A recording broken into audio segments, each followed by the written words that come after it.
Open FL Studio. Make a build.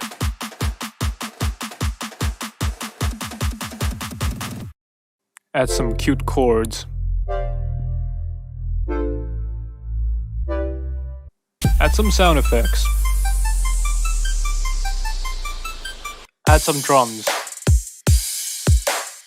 Some wobbly chords. Add some leads.